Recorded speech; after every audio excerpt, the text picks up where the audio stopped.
Perkembangan teknologi mau tidak mau menuntut dunia pendidikan berubah dan beradaptasi. Bahkan, teknologi juga mempengaruhi proses belajar, cara berkomunikasi, dan perancangan kurikulum. Oleh karena itu, sekolah dan lembaga pendidikan membutuhkan orang yang menguasai bidang kurikulum dan teknologi pendidikan. Dengan visi menjadi pusat kajian keilmuan dan produk teknologi pendidikan dengan pendekatan integral dan islami berbasis teknologi di tahun 2025, program Pascasarjana Teknologi Pendidikan Universitas Ibnu Khaldun Bogor hadir untuk memberikan solusi dalam mengembangkan teknologi pembelajaran menghadapi tantangan zaman. Ayo bergabung di program Pascasarjana Teknologi Pendidikan Universitas Ibnu Khaldun Bogor untuk perubahan dalam pendidikan yang modern dan islami. Assalamualaikum warahmatullahi wabarakatuh. Perkenalkan, kami mahasiswa Pascasarjana Teknologi Pendidikan UIK Bogor, yang terdiri dari saya sendiri, Cucu Ardiansa.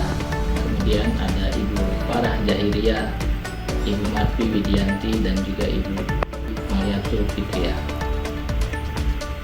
Pada kesempatan ini kami akan membahas tentang peluang dan tantangan pembelajaran daring di era pandemi.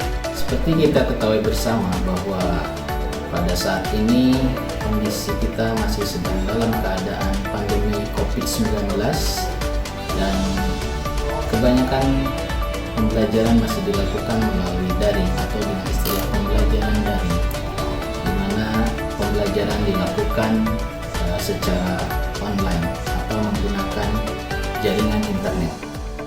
Sebelum kita bahas tentang peluang dan tantangan pembelajaran daring di era pandemi ini, sedikit akan saya paparkan mengenai jenis-jenis pembelajaran daring itu sendiri. Yang pertama, itu ada yang disebut dengan asynchronous online course, di mana pembelajaran daring ini dilaksanakan secara tidak langsung. Artinya pembelajaran dilaksanakan melalui bantuan aplikasi atau yang biasa disebut dengan learning management system. Siswa bisa belajar kapanpun dan dimanapun tanpa waktu bersamaan. Yang kedua adalah synchronous online course, di mana pembelajaran ini atau pembelajaran daringnya dilaksanakan secara langsung atau real time antara peserta didik dengan guru, berinteraksi secara bersamaan tentunya melalui online. Nah, misalkan menggunakan Zoom Meeting atau aplikasi-aplikasi telekonferensi lainnya, sehingga siswa harus mengikuti pembelajaran ini pada waktu yang telah ditentukan. Dan yang ketiga adalah hybrid course atau bisa juga disebut dengan blended learning, di mana pembelajaran ini adalah gabungan dari asynchronous online course dan juga synchronous online course. Dari ketiga jenis pembelajaran daring tadi, kira-kira mana yang tepat dan dapat dilaksanakan di sekolah kita, tentunya sesuai dengan kondisi dan juga kemampuan dari sekolah itu sendiri. Kemudian, bagaimana peluang dan tantangan dari pembelajaran daring di era pandemi ini? Rekan saya akan menjelaskan tentang bagaimana peluang dan tantangan di sekolah masing-masing. Pagiku cerahku, matahari bersinar, ku gendong tas merahku di pundak. Pandemi COVID-19 yang terjadi saat ini sangat mempengaruhi dunia pendidikan. Di Indonesia sendiri, pemerintah Indonesia mengambil sikap bahwa pembelajaran saat ini menggunakan pembelajaran daring atau PJJ. Di SMP Islam Al-Jahiriyah, metode pembelajaran jarak jauh yang digunakan adalah metode hybrid course atau blended learning. Metode blended learning di sini adalah dengan menggabungkan metode real time atau yang disebut dengan daring dengan metode pembelajaran offline yang disebut dengan luring. Pada minggu pertama, dilakukan pembelajaran secara sinkronus dengan menggunakan aplikasi Zoom.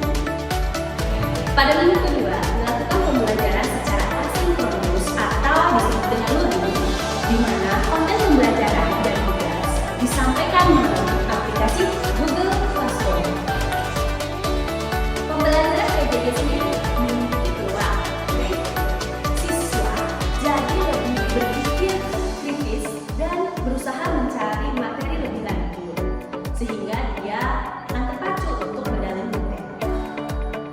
Sedangkan waktu pembelajaran akan menjadi lebih fleksibel, namun tetap tidak menggunakan waktu dan yang seharusnya yang telah ditetapkan. Kalau ada peluang, pasti ada hambatan. Jadi, hambatan yang muncul dari pembelajaran PJJ ini adalah: 1. Siswa tidak memiliki kuota. 2. Jaringan internet yang tidak memadai di daerah tempat tinggal mereka. 3. Keterbatasan sarana aplikasi belajar atau device. Yang keempat, tidak semua guru dan siswa menguasai penggunaan teknologi dalam memanfaatkannya sebagai media belajar. Solusi yang kami berikan adalah: pertama, bagi siswa, kami memberikan keluasan kepada mereka untuk bekerja secara kelompok, di mana mereka menggunakan satu device dalam kelompok dan mereka bersama-sama bergotong royong memberi kuota. Bagi guru, sekolah menyediakan tim IT dan lokasi pembelajaran yang sudah terkoneksi dengan internet. Guru tinggal datang ke ruangan tersebut dan tim IT yang akan mengurus pelaksanaan pembelajaran secara daring dan luring. Assalamualaikum warahmatullahi wabarakatuh. Perkenalkan, nama saya Marti Widianti. Saya bekerja di SMP 1 Bojong Gede. Saya mengampu mata pelajaran bahasa Inggris untuk kelas 8 dan kelas 9.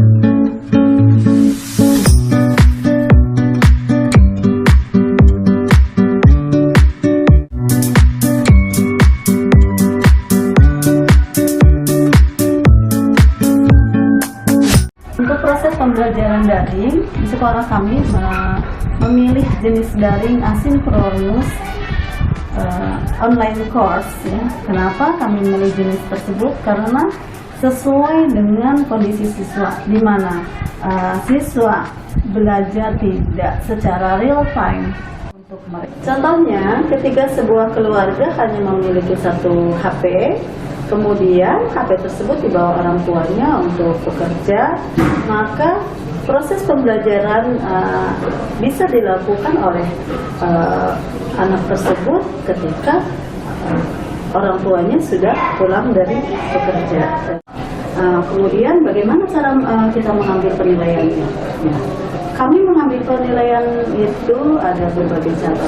Untuk penilaian pengetahuan, kami bisa mengirimkan soal melalui Google Form, ya, atau kami memberikan penugasan melalui soal-soal yang ada dari buku paket atau dari buku LKS, lembar kerja. Kemudian bagaimana dengan penilaian keterampilan?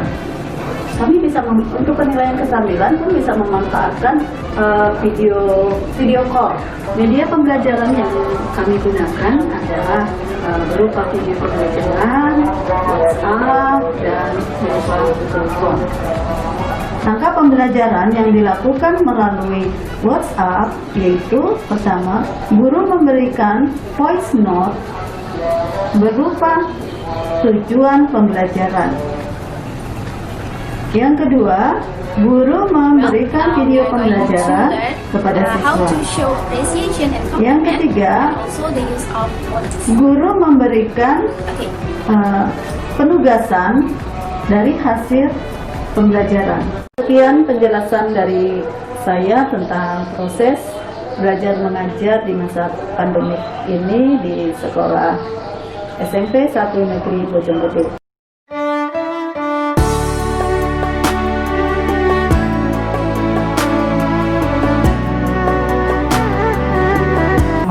Assalamualaikum warahmatullahi wabarakatuh.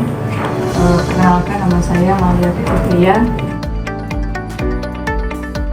Pada kesempatan ini saya akan membahas tentang metode pembelajaran synchronous learning di sekolah kami, yaitu SMP Ria Bluetooth. Adapun beberapa tahapan yang kami lakukan adalah tatap maya atau virtual sinkronus, yakni pembelajaran antara pembelajar dan pelajar yang terjadi pada waktu yang sama namun dalam ruangan yang berbeda. Kenapa dalam ruangan yang berbeda? karena ini kami lakukan melalui video live streaming atau Zoom. Beberapa manfaat yang kami rasakan ketika kami melaksanakan proses pembelajaran melalui synchronous learning. Ya, di antaranya adalah yang pertama, siswa tetap merasakan bertatap muka secara langsung dengan para teman-temannya maupun gurunya. Kekurangannya yaitu waktunya tidak fleksibel karena memang kami melakukannya secara online. Kemudian ada beberapa tantangan yang kami hadapi. Yang pertama, ada tantangan yang bersifat teknis, yaitu berupa kurangnya dukungan fasilitas dan infrastruktur serta minimnya kecakapan dan kompetensi penggunaan teknologi yang dihadapi oleh para guru dan siswa. Kemudian ketersediaan pasokan listrik yang masih kurang optimal dan jaringan internet yang senantiasa kurang stabil, apalagi kami berada di daerah pedesaan. Jadi sangat sering sekali adanya pemadaman listrik secara tiba-tiba akhirnya menghambat pembelajaran e-learning kami. Adapun tantangan secara non teknis ialah masih adanya anggapan miring para wali murid menganggap bahwa pembelajaran e-learning ini kurang efektif. Kemudian yang kedua, banyak masyarakat yang menganggap bahwa pembelajaran e-learning ini paradigma pemborosan. Kenapa paradigma pemborosan? Karena mereka menganggap bahwa akan menghabiskan kuota. Kemudian mereka merasa bahwa ini sangat berdaya guna rendah. Mudah-mudahan ini bermanfaat untuk kita semua. Sekian dari saya. Assalamualaikum warahmatullahi wabarakatuh.